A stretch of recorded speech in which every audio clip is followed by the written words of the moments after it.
assez d'argent pour payer tout le monde, n'est-ce pas? Qui payez-vous en premier? Et cette question n'est pas seulement financière, elle engage aussi votre responsabilité juridique, parfois même pénale.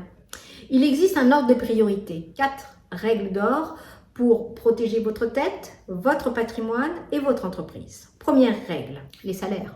Les salaires, c'est votre priorité absolue. Ils sont super privilégiés. D'abord, c'est votre équipe et c'est la ligne rouge à ne jamais franchir. En règle numéro 2, l'URSSAF et certains organismes sociaux et les impôts.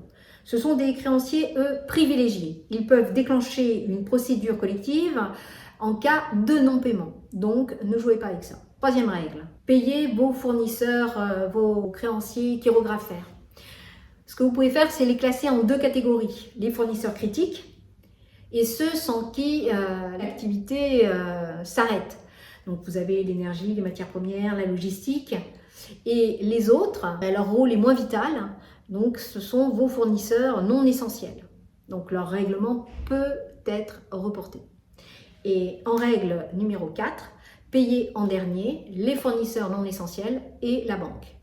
Alors, sur le plan juridique, ils interviennent au bas dans l'ordre des priorités, car le non-paiement temporaire ne bloque pas votre activité. En revanche, je dirais prudence avec la banque, parce que le droit et la pratique ne racontent pas toujours la même histoire. Sans garantie réelle, la banque est un créancier classique, quoi qu'il arrive.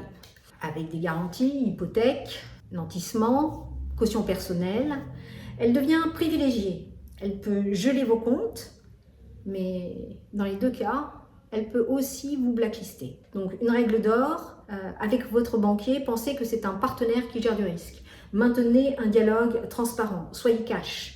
Votre mission lui prouver que vous êtes un risque gérable. Donc anticipez, chiffrez, tenez parole. Mais en fait, je vous donne la carte avec les directions. Quand le terrain devient miné, soyez accompagnés. Prenez un expert, un avocat spécialisé.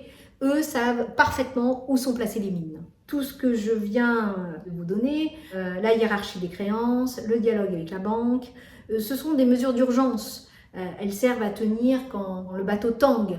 Ces actions stoppent l'hémorragie, mais elles ne traitent en aucun cas la maladie.